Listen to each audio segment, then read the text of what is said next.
Okay. Yes. Welcome, everybody. Welcome to the bridge. We have a lovely returning guest today with us. We've got Mishkat Almoman, and she's going to tell us some stories about grief and loss, and kind of in a very personal way, but also a larger. Culture is not the word, but just anyway. Wait, she's got a good story. So, welcome, Mishkat. Very glad to have you back with us. Thank you. And oh, I gotta not forget this part. We are season 5, episode 10 for people who are counting. I don't know who's doing that, but I feel like I have to do that. And Sandy, you got a quote for us? I do, and it's one that we've used several times so far in this series of grieving and what that looks like. And it's by Michael J. Fox, who, as you know, in his late 20s discovered that he had Parkinson's, and he's had quite the journey. He had his quote that I wanted to share again today is acceptance doesn't mean resignation. It means understanding that something is what it is, and there's got to be a way through. Yes, that's a good one. That's a good one. Okay. So, Mishkat, I'm going to give you the air. I said the floor last episode. It's not really the floor. I'm giving you the air. And tell us. I know you've got. I know you're ready to tell us some great journeys you've been on. Thank you so much, Sue. Thank you, Sandy, for starting us with this beautiful quote. I'm so excited to be here with you, to explore the issue of grief. And I'm grateful to have this opportunity. First of all, I want us to understand that grief is not limited to the loss of a person, it's not only about dying. Uh, you can grieve the loss of a relationship, whether it ended amicably or not. You can grieve the loss of a friend who traveled to another country and perhaps you will not have access to them like you used to, to do before. I also want us to understand that sometimes we even grieve the loss of service. Because I lived in so many war zones, I understand the grief over losing basic services that we here take for granted, such as, water, electricity, trash pickup. These basic services identify with or connect to our identity as a human being. Right. Once you lose that, you would feel like you are less of a human. Mhm. And then also there is the continuous process of, trying to fill that vacuum.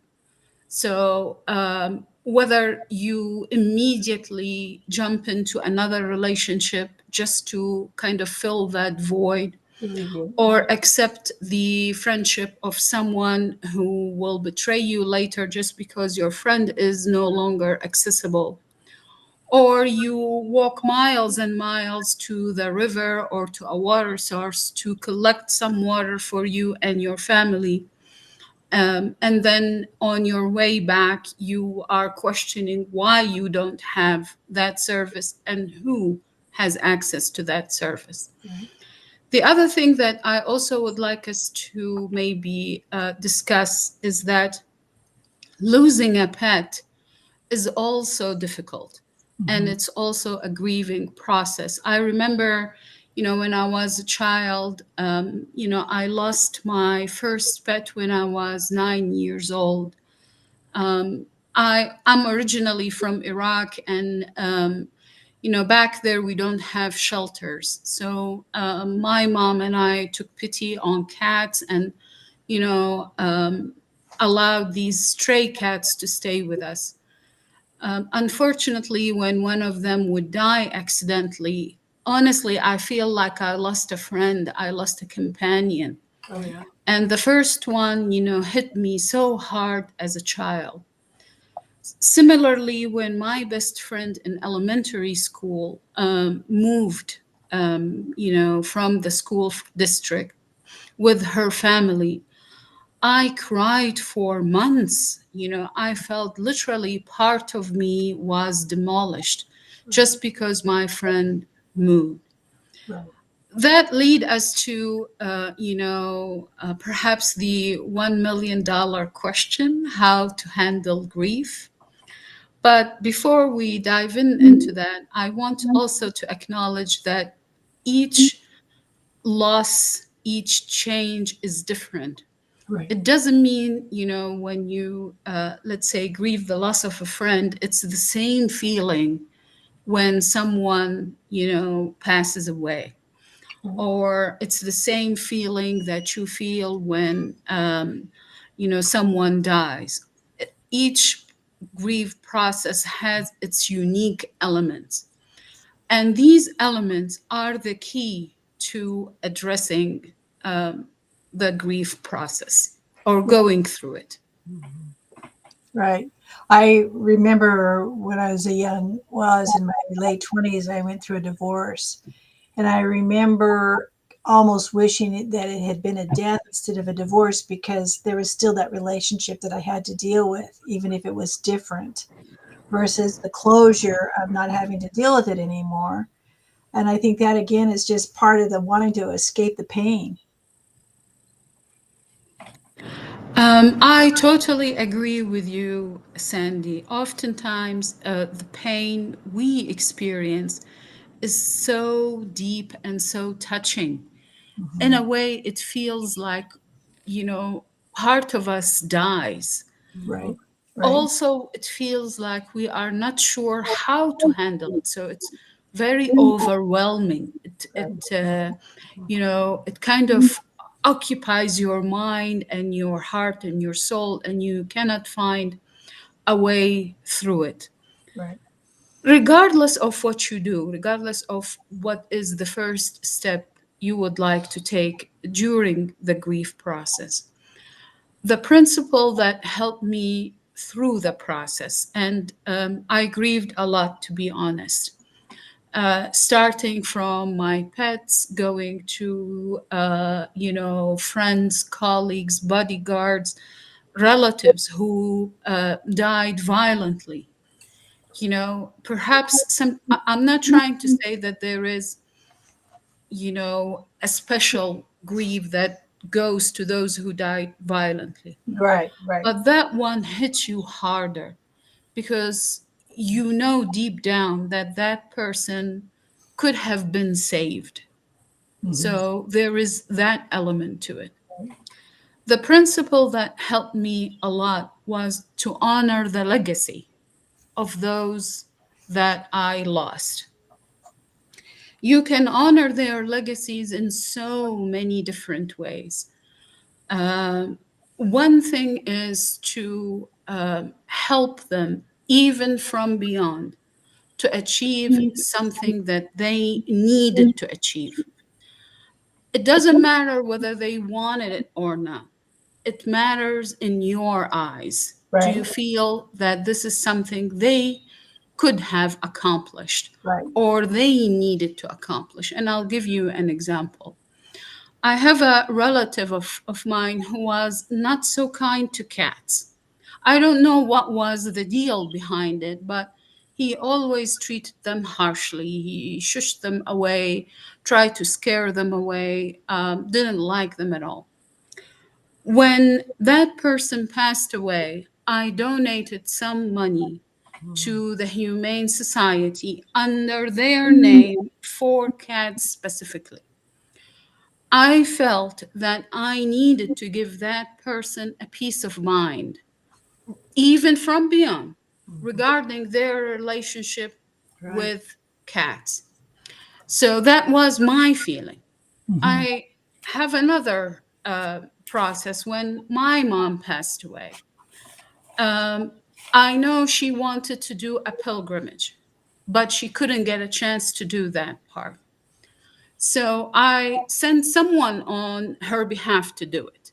I felt this way, I am giving her a peace of mind, even from beyond. It doesn't matter. When my cat passed away, last year, I took every bowl that I used to feed my cat and grew a plant in it. Some of the bowls I gave them as gifts, to friends, to colleagues. I wanted my cat's legacy to live on, to grow. I truly believe that energy survives. It doesn't matter whether, the person we are grieving is with us or not. They are in another world, they are in another country, regardless of the situation. Their energy lives with us, and we need to create a space for that energy to grow. And isn't that a healing part for your soul too at the same time, Ishkat? When you are Exactly. in your, it is something actually physical that you are doing to keep that legacy alive in your heart for that person. Yeah, Exactly. yeah, Yes. that's beautiful. That's beautiful. Not only healing, but then, kind of a place to put some remembrance, that not only has meaning for you, but that's going to pass on. Someone else is going to be touched by that. That is just beautiful. I love it. Exactly. To honor their legacy. And I truly feel when we do that, just like Sandy said, we heal. Mhm, We find some sense in the process that we are going through. mhm, And just like you said, Sue, it helps us connect with others. mhm. So, because grief makes us feel so lonely, so injured, and we look around, we can't find a way out. Even when we talk to people, even when people, are around us, it's still, there is something deep down that's empty and needs to be filled. The problem is no one knows how to fill it and how to deal with it. Right. But what I would encourage, everyone to do is to find some healing ritual. Mhm. Some people like to write, and certainly I find that very healing and very cathartic, so to speak. But still, it took me so many years just to be able to put a couple of words on paper because it makes me feel I'm reliving it again. Mhm. So oftentimes we take like journaling for granted. So I'll journal it and hopefully that will help me. Mhm. But the minute you sit, in front of your computer or you take your journaling notebook in your hands, when you start writing, it's like you are literally stabbing yourself in the heart. Mhm. Mhm. But what I found most helpful in my experience is the ritual itself. Yeah. Whether you light a candle, whether you take a walk, you say a prayer, you even recall some of the words that you've exchanged with the person. Sure. So many times, especially when my mom passed away, I find myself talking to her, Mhm. just talk out loud. Sometimes I used to reference her in a present tense. It took me a while Mhm. to accept that part, but still, each situation is different. The other thing that I also would like to go back to is the situation when it comes to grieving the losses of basic services or of an extreme change, such as losing your job. And oftentimes, when a person loses their job, they lose their identity with it. Mhm. And there is this deep feeling down, deep down that it happens because they were targeted. Excuse me.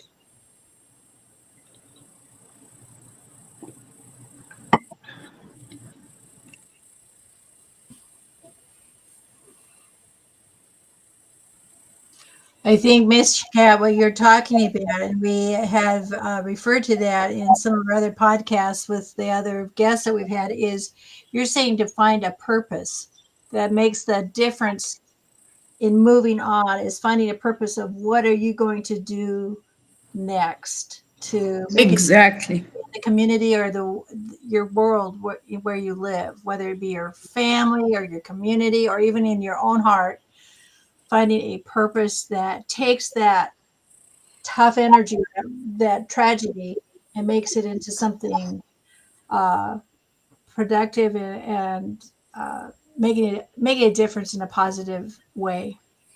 Well, one thing I want to note, because I'll forget if I don't say it now, um, um, when we have experienced that wound, you know, I just said the hole in my heart, you know, when I lose a friend or, you know, something just pulls the rug out from underneath me and I'm wounded. That legacy building and the ritual building of taking an action, whether it's journaling or saying, you know, that provides over my wound kind of a layer of scar tissue. And then I can start healing and building. But I can't really do that until I take an action. And that is so key, you know, it really is. Well, and You know, you've been through a lot, Mishkat. You've changed countries. I mean, kind of, can you do a quick overview about kind of a historical overview of your life? You used to live in Iraq. and before that in Lebanon. Okay. So I remember, leaving Beirut, Lebanon as a child. I believe I was 5 years old with my family. We were trying to get to the airport without being stopped by one of the militias that were fighting each other. We were extremely vulnerable because we were a mixed family. We had so many ethnicities and religious background within our family, Right. which means we don't belong to anyone. If I Right. may say, we were not Right. pure. Right. So if God forbid something happened, no one will claim you, no one will bother. You are on your own. Luckily, we made it to the airport alive and in one piece, and we moved to Baghdad, Iraq, where my father is from. So within the grief spectrum, I was grieving the loss of my birthplace. Right. I was grieving the loss of my grandma because I knew I won't be able to see her again. My aunts, my cousins, I had friends, and I suddenly was severed from all that Right. due to something as a child I couldn't make much sense of. When you tell a child there is a war going on, It doesn't. Yeah. in their mind, it doesn't make any sense. Right. First of all, no matter how many times they try to explain to you, you don't know the reasons, you don't understand why they couldn't, come to a compromise. As a child, oftentimes you are told to compromise. Mm-hmm. Do this and they will do that for you. Give them a piece of gum, they will give you, a piece of their chocolate.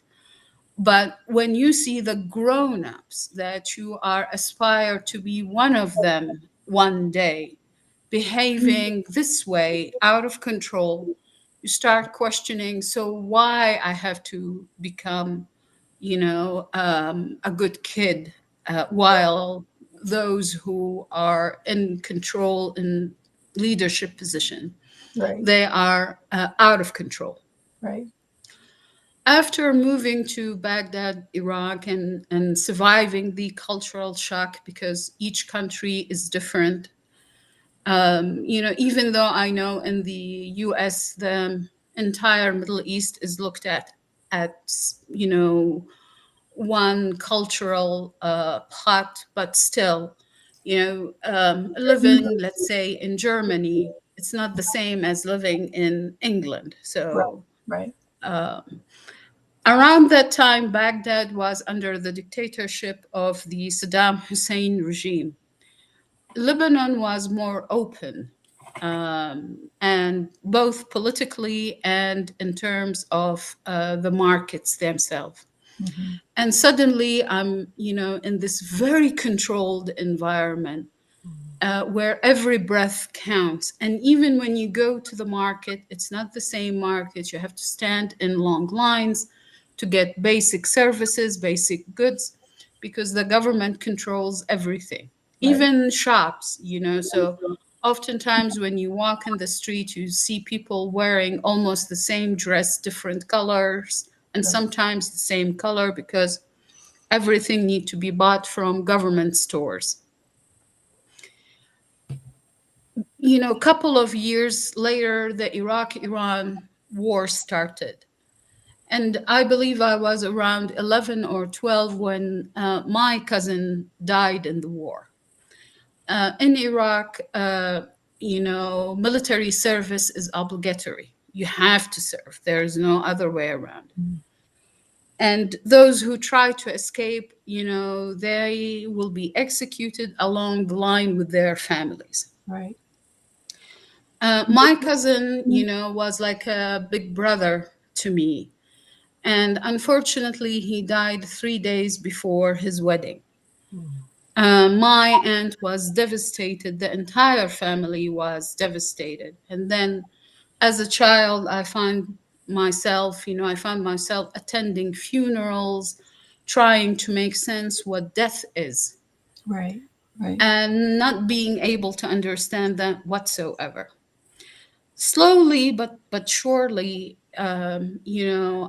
I started noticing many friends and families, my mother's friend, my father's friends, our neighbors.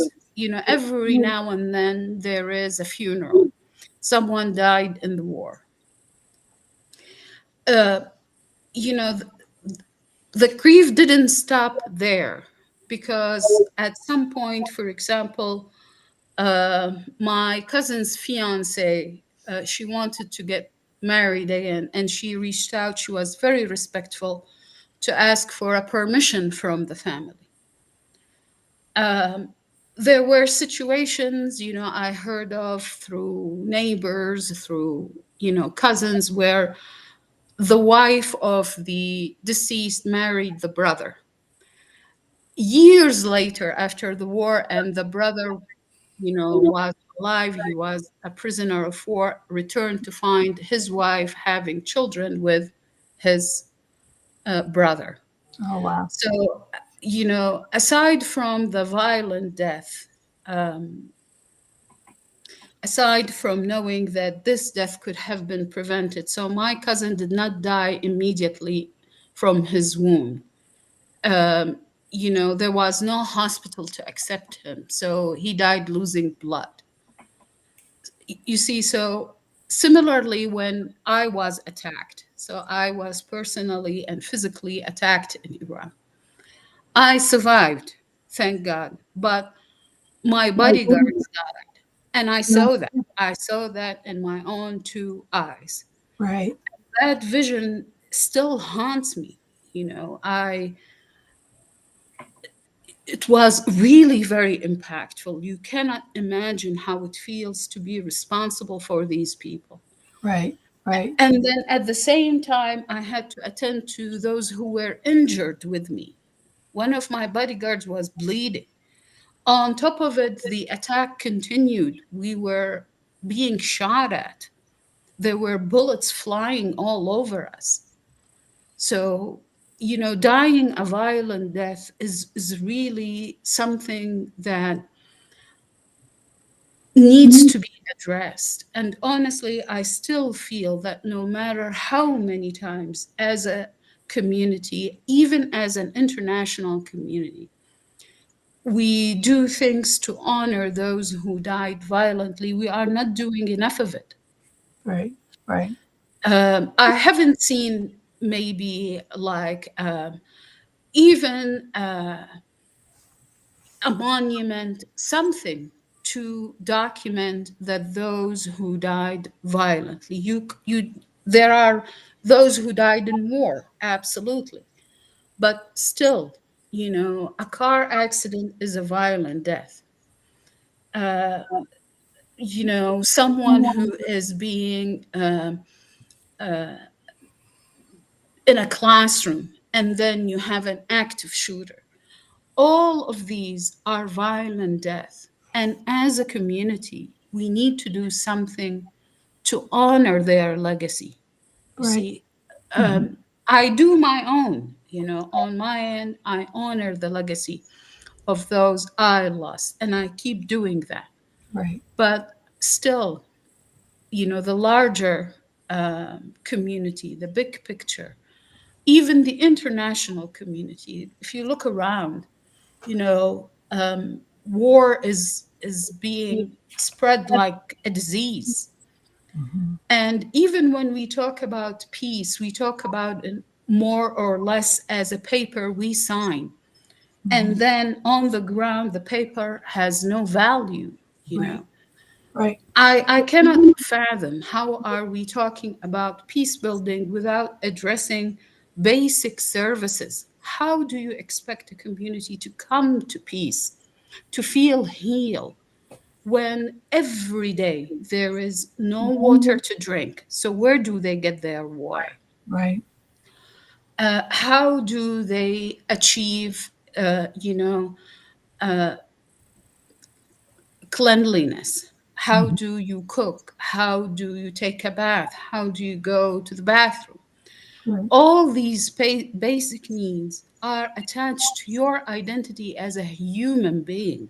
Right. When you are deprived of that, and on top of it, you don't understand why you are deprived of that, and you look to next door neighbor who has it all, that won't promote peace. It will promote questions, and it will get you to ask about their ethnicity, their background, all these layers. And It- unfortunately, it gets portrayed in the media as a political fight, when in reality, it has nothing to do with politics.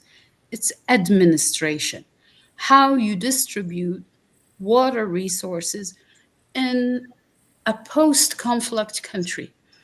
Post-conflict country is not peace. All it says is that major military activity ended. But, there is no peace in the streets. People are not living normal lives. Right. So they didn't make the transition from war to peace. When you don't make the transition, your grievances are more, because you are looking to see the light at the end of the tunnel. However, that light is not there. And the further it seems, and the longer the tunnel seems, the deeper your grievances will be. Right. So, Draws deeper lines among people instead of coming together as a community and being able to collaborate together. It ends up creating more stress among people. Well, absolutely, absolutely. It's like the social fabric is being torn apart, not only by the war itself, but also by what happens after. the Right. disparity. And Yeah. yes, you see, and that part is missing from the picture. Right. Oftentimes, international community comes and sees it through the lens of, well, we signed a peace agreement. As important as that step is, if it's not followed by Right. providing basic services, and by the way, it doesn't matter who provides it, Right. then the country will not heal. Right. The grievances will not stop. Right. And, that part I have seen it really vividly in Iraq. Did you, Mishkat, did you end up, you're talking about people that died next to you. Did you end up having the survival guilt that you hear people talking about, is why am I still here when they're not? I had that a lot. And I came to the understanding that I survived to tell their stories. Yeah. Right.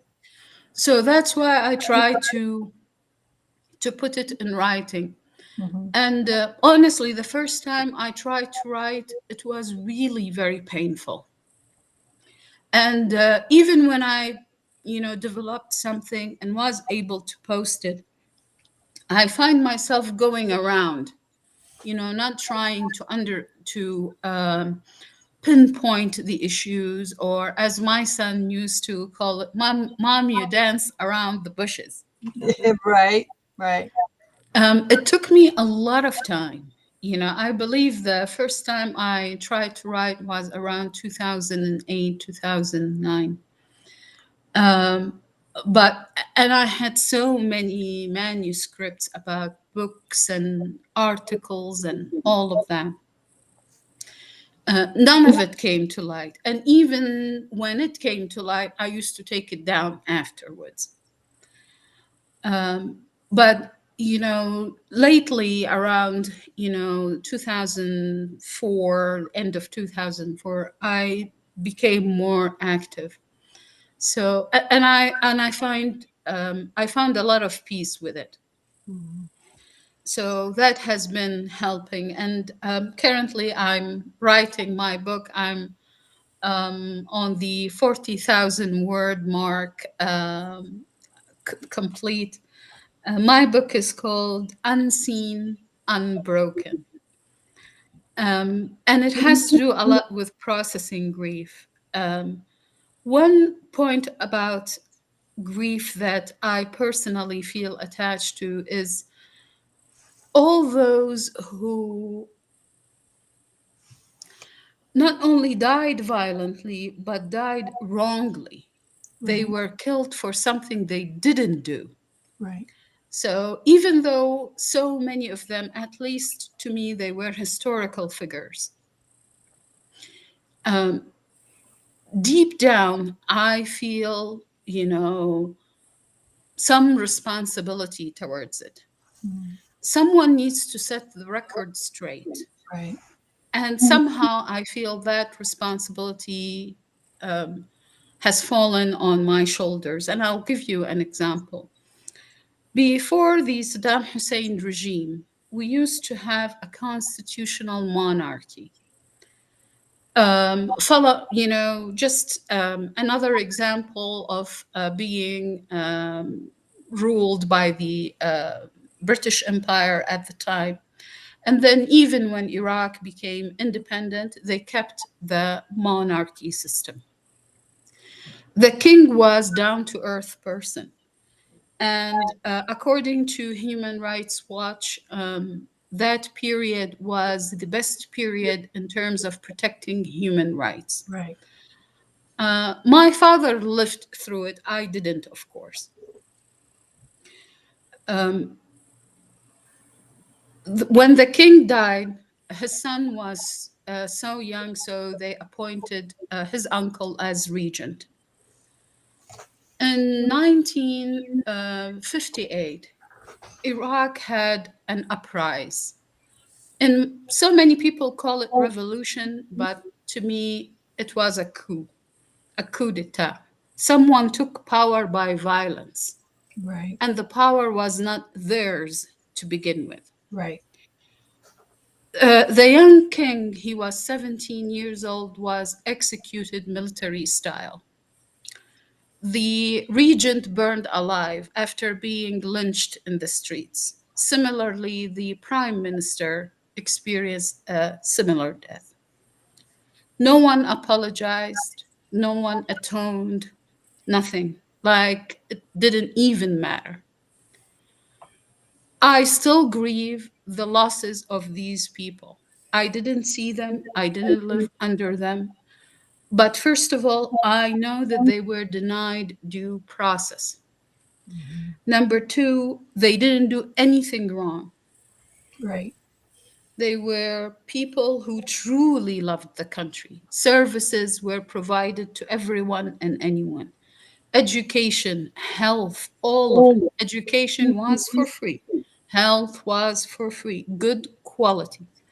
They truly cared about the country. And they were, experienced a violent death for no reason whatsoever. Just to give you an example about how countries in the Middle East are different. Around the same time, Egypt experienced a similar uprising or a revolution. The king was escorted out of the country formally. The national anthem was played. The army saluted him, and he left with enough money to support him while living in Italy. Nobody was killed. There were no lynching in the streets. There were no burning of anyone alive, nothing to that effect. I believe if a country wants to heal, they need to atone. And Right. again, in my book, Unseen, Unbroken, I explore that. It's a book about how do we see each other as human beings. And each section, each chapter identify a figure that was not seen, whether it's a child, a student, an employee, a political figure.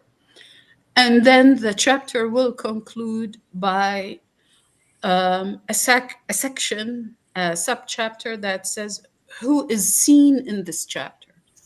And they get to identify and then to conclude by saying you are seen now. I'm also including,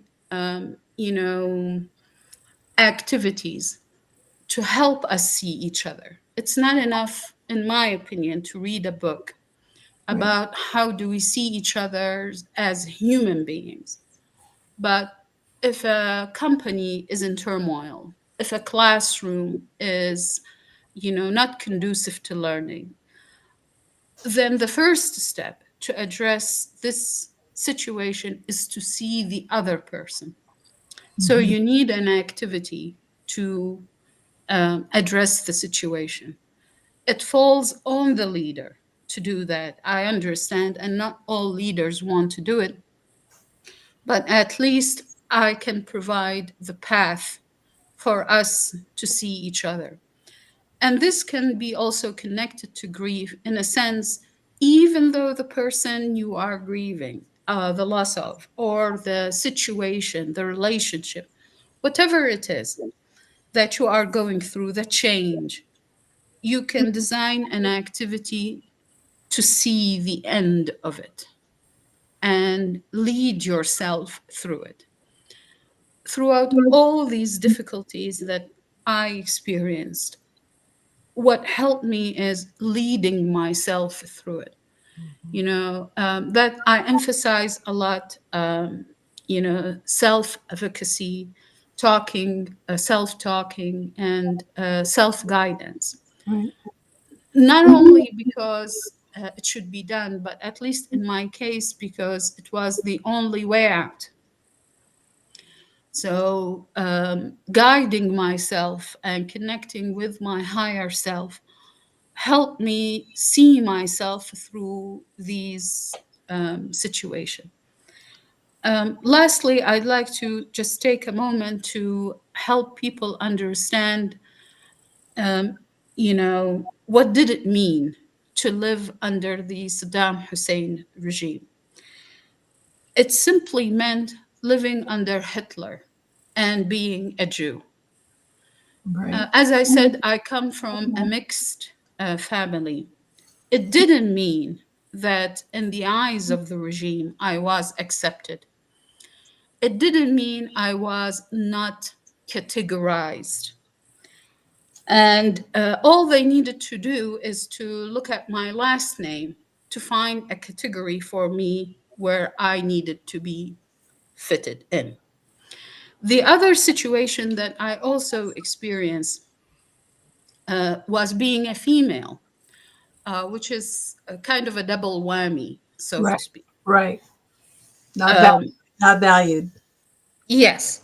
So if you look at the job ads under the Hussein regime, it says only male candidates will be considered. So, right away, you are excluded. Right. So it took me a while until, I was accepted as a faculty member at the law school in Iraq. There, they experienced a huge shortage. Most, faculty members were trying to leave the country and work in Jordan, Yemen, United Arab Emirates, where they will be respected Right. and will be paid well. Right. So that left a lot of vacancies, and they needed to fill them quickly. But, that's again leading you to different type of a grievance. The pain you feel that you are not good enough Right. is another grievance. Even though deep down you know you are worthy, it's the reminder every day that you are not good enough. It's true, you immediately say to yourself, but I don't want to be good enough in that person's eyes. And I still remember when I graduated from the law school, I was second on my class. We were invited to be honored by the vice president at the time. I didn't go. I didn't want to be honored by someone who has blood on their hands. Right. Right. I was scared to death, honestly, because if you don't go, then are you saying we are not good enough for you? There is that to it. But I took the chance and I didn't go. Later on, I asked one of my friends who attended. She said, Mishkat, it was too quick that you even didn't notice that someone is missing. And honestly, that gave me a bit of peace of mind at the time. Yeah. But as I said, all these grievances, in my experience, it helped me connect with my higher self. But it didn't mean it was not painful or Right. it didn't cut deep enough. Right. The cut is still there, the wound is still there. But each time I connect with my higher self, I find a way to navigate that grief. Sure. Mishkat, I just want to give you a perspective that I kind of see, kind of a thread going back to how you said when somebody dies, especially wrongfully, or that you find a way to give them a legacy. And I see that's what your book is doing. That's right. That's what I was going to say too. Yeah. Is taking an incident that was wrong, somebody was, whether it was violent, wrongful death, and you're taking that as an example, and then you're legacying it out, by saying, this is that person. What might we do as a legacy to them? Yeah. You're being their voice. Yeah. I want to use a word that came to me when you were talking. And I don't know if there's a different kind of it, but the words are uprooted, because you were uprooted in many different ways. Over and over again. Over and Yes. over. And one of it just was because of your family, of, the fact that you were a divided family. That is an uproot. And then it's uproot when I'm killed. I didn't do anything. Even if I did, it was a violent death. It's uprooting. And there's an uprooting too, I'm sure, when basic resources and needs are not met. And then there's a huge disparity because of the fact I've got all these empty places in me. And I think of Maslow's hierarchy. None of my basic needs are being met. They're being uprooted and pulled out from under me. And I can't ever get to the place where I can make sense of anything because my brain is in survival. Right. and I don't know. I just wanted to tell you that's kind of what I was thinking, and I haven't really processed it, but there's got to be some different types of uprooting, and then the impact it has on you. Well, and I I think really it shows appreciate how strong you are, Mishkat, because for a person, a human, to have lived through the things that you lived through and still come on the other side and see a positive way of changing the world around you, that shows a lot of courage and a lot of strength. Thank you. Thank you, Sue. Thank you, Sandy. What you both said brings me back to education. And for some reason or the other, I find myself, connected deeply to education despite working in different capacities. Right. But, being uprooted again and again helps me connect with the students who come from underrepresented communities, vulnerable communities, who basically experience the same thing, perhaps through different processes. You Right. never know what they went through. And, that aspect helped me a lot when I start advising service members on how to complete their education. Oftentimes, they, especially in one on one sessions, they would open up, share something about their personal challenges, their families and background, and why they need to complete that course. And then, through understanding these backgrounds, I was able to help them develop a learning plan. You see, oftentimes as educators, we understand learning plans as something purely academic. While they can be, they also needs to be personalized. So, addressing someone who comes from a family that is struggling financially is different from addressing or helping a student who is coming from a broken family, let's say. And these has to be incorporated in the way they learn. Right. Right. Um, the other part, I when I help students, I myself feel the healing. So healing is contagious. Yeah. So when I do something and I see the student succeeding, that also helped me in my journey to heal. Yeah. Right. And, sometimes um, I feel like that energy of healing can be spread around through connections, advising, through services that not immediate, but also essential. So when we think of a classroom, the first thing comes to mind is learning. Open books, textbooks, activities, things to that effect. We don't think of advising as the first thing that comes to mind when we talk about classrooms.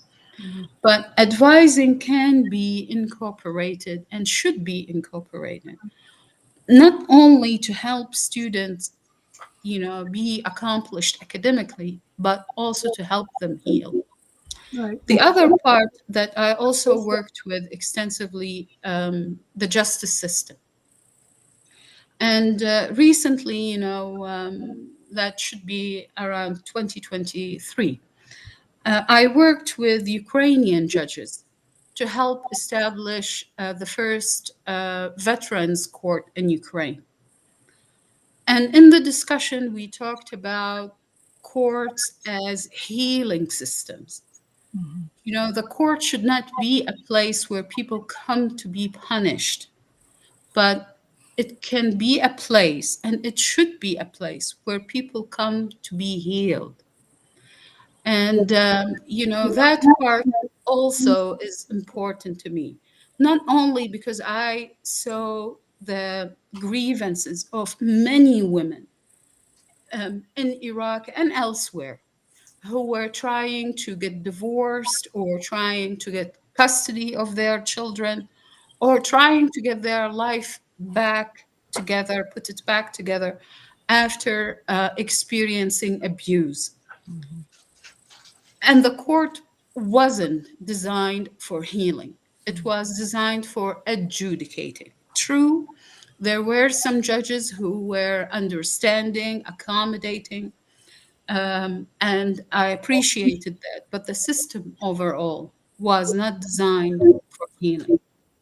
And I still look for that system to create the system where the law is a tool for healing versus a tool for punishment or rendering a judgment.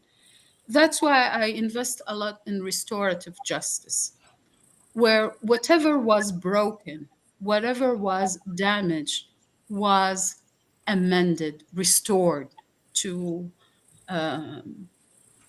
to a complete, a whole picture, a whole person. That also is part of the grievance. When you feel you were wronged and there's no way for you to seek justice, that wound will continue to bleed. Mhm. One of the things that I think about while you were talking, you said how important education is. And I remember my dad telling me that when you become educated, that is something that they can't take away from you because it's in here. And Exactly. it's in here. And that's what you're talking about, is that no regime can take that away from you when you have that knowledge, that education, plus that experience that makes you who you are as a person. Well, and again, it goes back to that legacy building. You're, as an educator, as you heal those in front of you, you're helping to heal those who were Mhm. wrongfully killed. Mhm. You know, that is that planter that you from your cat. You know, it's Exactly. legacy that's moving forward. Right. So, Mishkat, I find that you have a special kind of empathy. Yeah, I mean, you have many kinds of empathy, but there's just a special spark of empathy in you, um, and you're using it well. And I love the way. I mean, every time you move into a new story, you know, you're not only healing yourself, but you're healing others. And that's what we hope in this series that really can spark, is helping others to heal, because then they can pass it on, you know. Exactly. Healing is contagious, Mhm. honestly.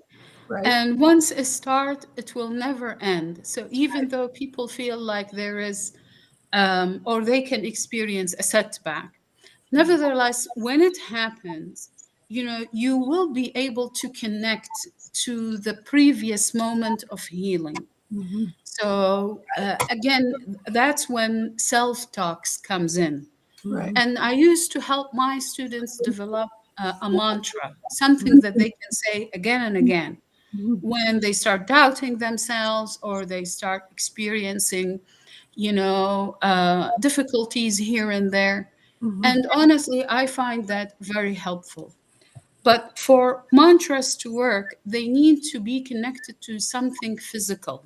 Mhm. So if you say to yourself, I'm doing well, but deep down, you doubt every single move, that statement will not help you. You have to say, I'm doing well because Mhm. I took 1, 2, 3 Right. steps. Yes. And then I'm going to build on 1, 2, 3 steps. Mhm. Mhm. So building that mindset Mhm. requires, I'm not going to say effort, but requires dedication. Yeah. You are dedicated to healing. So Yeah. you won't quit the process. Yeah. Something When concrete. Mhm. exactly something concrete. Yeah. Yeah. That's so true. So, Mishkat, as we kind of wrap this up a little, we're going to have you on again, but what is today? I'm listening to this. what's one idea for me to implement today that can move me forward in not only my personal healing, but the healing of the world? To commit to the smallest action you can take today to improve your environment, your surrounding, your family, your well being. What is the smallest action Nice. that you can take to improve your environment, your surroundings, your family, your neighborhood, your community? Mhm. That's beautiful. Reminds me of Mother Teresa. The smallest He's thing. one of my heroes. Yeah, absolutely. So what is a takeaway for you from our conversation today? What are you taking away? Honestly, what Sandy said, if the education is here and here, no one can take it away from you. That meant a lot. And also your references to the Maslow hierarchy, the basic needs comes first, and then we can graduate to more elaborate needs. Right, right. Great. Sandy, what are you taking away? I like the idea of honoring the legacy of the people that have gone before us. Um, I pray for myself that my family will be carrying on my legacy, that hopefully I have brought something into the world that will be worth remembering down in generations. And I think that's very impactful. I am taking away a lot, but I like this legacy of building a legacy for somebody, what they might have accomplished, and I love the fact that you bring it around to being something concrete, something I can look at, something I can touch, so in remembrance, and then you brought back the word atonement, and that's such Yes. a powerful word. Yeah. Well, thank you so much, Mishkat. Thank you. Thank you so much for having me. You are I so really appreciate it. You are such an amazing human. I love visiting with you. Yeah. Sandy, it takes one to recognize one. Oh, you're just so good. You're just so good. All righty. I got you. Yeah, I'm going to close us, and I want you to hang on just for a second. Thank you, everybody, for joining us. Bye-bye.